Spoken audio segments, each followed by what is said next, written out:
एक किताब मेरे पास आई है मुकालमा नेट पर छपी। डॉक्टर हाफिज मोहम्मद जुबैर साहब बड़े पढ़े लिखे अहले हदीस हैं, बड़े समझदार हैं, बड़े फन्ने खान बने फिरते हैं। भी मैं फ़नून का माहर हूँ और ये हूँ वो, बड़ा दिमाग इनका ख़राब हुआ। नेट पे पहले ही छाप दी, छपी नहीं किताब अभी, ये पहले निकाल दी PDF की शक्ल में। निकाली क्यों कि मैंने इसके अंदर फेसबुक के ऊपर बहुत कुछ लिखा है, वो तबसरे मैंने इकट्ठे कर दिए। तबसरे इकट्ठे कर दिए तो पहले निकालते ना। अब तुम्हें क्या हो गया कि इस सितंबर के अंदर आके तुमने मुहर्रम देख के शुरू किया, तो फिर उसने उसके अंदर एक चैप्टर बांधा सीरत और तारीख। अब सुन लें उसके शुरू में क्या लिखा। खिलाफत मुलूकियत आज मौलाना मौदूदी रहमतुल्लाह अलैह और असूल तारीख की तनकीह। तनकीह कहते किसी शय को मांझना, रगड़ के ना शय नीचे से निकाल के दिखा देनी भी ये शय है असली।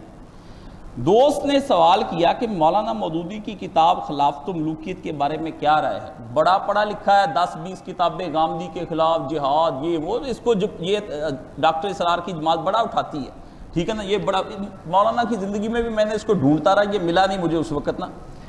तो मौलाना मौदूदी, दोस्त ने सवाल किया कि मौलाना मौदूदी की किताब खिलाफत मुलूकियत के बारे में क्या राय है। मैंने कहा बेकार की किताब है, अगर आपके पास हो तो रद्दी वाले को दे दें। इन्ना लिल्लाहि व इन्ना इलैहि राजिऊन। अपनी तरफ से बड़ा तबसरा किया और कहा मौलाना मौदूदी को ना तारीख आती थी, ना कोई शय आती थी, मैं बड़ा उनका अदब एहतराम करता हूँ, वो बड़े नेक थे, मुत्तकी थे, उन्होंने नौजवान नस्ल को साले बनाया, इस्लाम का झंडा बुलंद किया। ना जिस बंदे को ना मुसलमानों की तारीख ही नहीं आती, वो बाकी काम सारे कैसे नेक हो सकता है, मुझे बताएं ना। जिसको यही नहीं पता वो मुसले कैसे हो गया, उसने कैसे कुरान समझ लिया, कैसे हदीस समझ ली, उसको आयात का पास मंजर इतनी मोटी उसने तफहीमुल कुरान लिखी है, उसको कैसे पता चल गया भी तरीक कहां से आ गई। उस जाहिल आदमी को तो कुछ भी नहीं आना चाहिए था अगर ये नहीं आती थी। इसने ये किताब लिख करना बड़ी अपने से धूमधाम जो है ना किया कि सहाबा से गलती नहीं हो सकती, बहुत शोर मचाया। सहाबा से गलती कैसे नहीं हो सकती, सहाबा की, और ये है पक्का वहाबी है, बिल्कुल अहले हदीस है। मुहद्दिस रिसाला निकलता है वहां से, वो उस रिसाले का मानने वाला जो है ना वो वहाँ पर बैठा है मॉडल टाउन के अंदर, ये वहाँ पर ये अपना काम दिखाते, बता देते भी साहबी की किस तरह गलती करता है और किस तरह साहबी गलती नहीं करता। सुने, ये दुश्मन मौलाना इसहाक, मौलाना इरशादुल हक असरी साहब, हासदे मौलाना इसहाक इसको कहा जाता है। जितना इसने हसद कमाना था ना, कमा लिया अपनी ज़िंदगी में और बड़ा कमाया। और जिस कदर इसने जुल्म कमाया ना, ये अल्लाह के यहाँ जवाब देगा, क्योंकि चशमदीद गवाह मैं हूँ इसका। अब 2 बंदे रह गए, या मियाँ ताहर या मैं, या अनवर था, अनवर फौत हो गया, हम 2 रह गए। सालसी करने वाला ये हामिद अशरफ था, तो ये अशरफ लेबॉर्ट्री को सब पता है इनको, अभी तक नहीं छोड़ते मौलाना इसहाक को। अभी ताज़ा पोस्टें कर रहे हैं। ये नस्ल ही ऐसी नासबियों की पैदा हो गई है ना कि अहले हदीसों के अंदर ये खत्म नहीं, तुखम नहीं मरता किसी का। यजीद का भी तुखम नहीं मरा, अभी भी उसकी रूहानी औलाद पीछे चली आ रही है, ठीक है ना। जैसे ही हुसैन सैयद चला आ रहा है ना, इसी तरह ये यजीद की भी रूहानी औलाद जो है ना अभी तक पीछे है। वो मुलूकियत के दौर में चंदे खा के मोटे मोटे पेट करके तो अपने मदरसे मस्जिदें चलाते रहे ना, ये अभी चलती आ रही, जानी खत्म कोई नहीं होनी। कहते काश साहब आप बेलाग कैसे ना करूं, जब आप मेरे उस्ताद के बारे में लिखते हैं वो हर्जा सराई करता है, आप कहते हैं वो तकियाबाज था, आप कहते हैं वो रावजी था, आप कहते हैं वो शिया था, आप कहते हैं वो मुसलमान नहीं था, तो तुम क्या पीछे रह जाते हो, मुझे बताओ ना। मैं कहता हूं तुम नासबी और जाहिल और हक बात छुपाने के लिए सिर्फ शियों की दुश्मनी के अंदर हक बात छुपाते हो। अल्लाह के रसूल ने अगर कहा किताबुल्लाह थी और किताबुल्लाह और फिर साथ सुन्नती, ये रवायत सुनाते हो, इस रवायत की फिर भी कोई ना कमजोरी है। मैं आपको बता दूं कि मैं तुम्हारे अंदर 2 चीजें छोड़कर जा रहा हूं, एक अल्लाह की किताब, दूसरी अपनी सुन्नत। लेकिन इससे भी ज्यादा मजबूत जो बात है ना, वो अल्लाह के रसूल ने फरमाया किताबुल्लाह व इतरती अहले बैती। ये सही मुस्लिम की रवायत है कि मैं अपने पीछे तो 2 चीजें छोड़ के जा रहा हूं, अल्लाह की किताब और अपने इतरते अहले बैत। और मैं तुम्हें अल्लाह का खौफ दिलाता हूं उनके बारे में, मैं अल्लाह का खौफ दिलाता हूं उनके बारे में, मैं अल्लाह का खौफ। इमाम हुसैन बेचारे को जो तारीख के अंदर इन्होंने रगेदना था रगेदा, और करबला के अंदर जिस तरह शहीद किया, उस बेचारे को ले जाकर के मजलूम बना के अल्लाह के नबी के नवासे को, और जो रसूलुल्लाह सल्लल्लाहु अलैहि वसल्लम के कंधों पर पला बड़ा और हजूर ने अपनी जुबानें चुसाई, उसको चूसा, उसके साथ मोहब्बत की, और नबी ने कहा अल्लाह उससे मोहब्बत कर जो हुसैन से मोहब्बत करता है, ये उसके दुश्मन है और नासबी है और जहन्नुम का ईंधन बन जाएंगे ये लोग।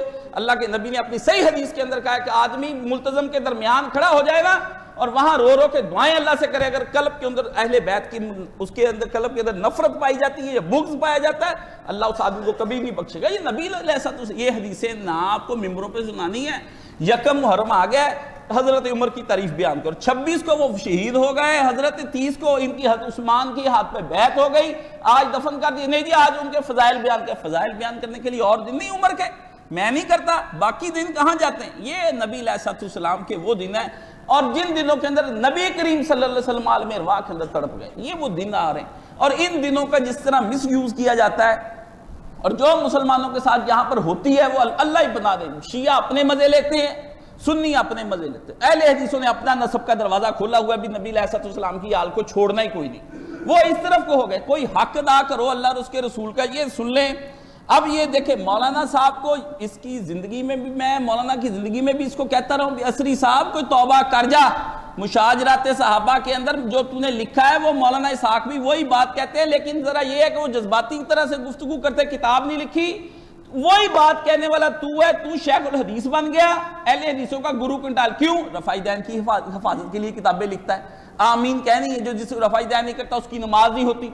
यानी ये इसका हाल है, जो इनके जुजियात को ना सहारा देता रहे, उसको ये लोग बड़े जोर शोर से कह रहे हैं हमारा अहले हदीस भाई है। जो इनको के नरमी इख्तियार करे उसके बारे में नहीं, इसकी नमाज ही नहीं होती, जो नाफ के नीचे हाथ बांध देता है। मौलाना को इसलिए मतून किया। अब सुन लें, बिलाशुबा हजरत मुआविया जिंदगी में मुख्तलिफ आजमाइशों में मुब्तला हुए। इन्ना लिल्लाहि व इन्ना इलैहि, ये हमें कहता है सहाबी की तौहीन करते हैं। अपनी मुकामे सहाबा सफा 141 निकाल के जाके पढ़नी है, निकाल के जाके पढ़नी। और असरी साहब से पूछना भी, असरी साहब क्या लिखते हो? मुख्तलिफ आजमाइशों में मुब्तला हुए, अमलन और कौलन, यानी अमली तौर पर भी वो बहुत आजमाइशें उनके ऊपर, उन्होंने बहुत आया, काम खराब हुआ, गलत कामों में मुलव्वस, और कौलन भी। और हजरत अली और उनके रुफाका के बारे में उन्होंने इकदाम किया, इकदाम पहले बढ़कर खुद हजरत अली को छेड़ा, उनके रुफाका को जो है ना वो उनके खिलाफ काम करने शुरू किए। जब तलवारें ही चल निकली तो जबान से हरफ जनी क्यों कर रुक सकती थी? गालियां दी, अली को मान गया। पहले कहता गालियां नहीं दी, कहता जब तलवार ही निकल गई फिर गालियां देने में से कहां जबान रुक सकती? बुरा भला तो फिर कहना था।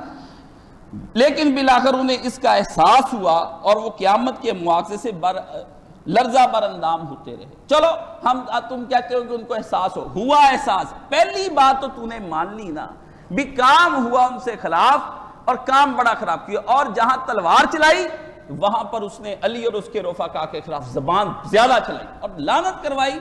और जो मर्जी कहते रहेंगे अपने मुंह से, बुखारी मुस्लिम पढ़ी है, अब सुनने अभी दाऊद पढ़ी, बहाने बनाते हैं, सब का मतलब ये नहीं वो नहीं।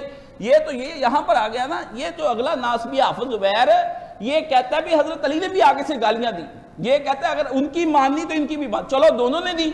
हम तो पहले ही कहते भी सहाबी गालियां भी दे सकते हैं, मार भी सकते हैं एक दूसरे को, कत्ल भी कर सकते हैं, हमारा तो है ही नहीं मौकफ भी, ये बिल्कुल मासूमन खता है। हम तो हमारी तरफ से कसूर इमाम हुसैन का निकालो, हजरत अली का कसूर निकालो, हजरत मुआविया का निकालो, यजीद का निकालो। बात यह है कि इन्होंने वो काम किए जो करने नहीं चाहिए थे, वो बाकी बाद में हम संभालेंगे भी इनमें से गलत कौन था कि सही कौन था, वो हम बता देंगे तुमको।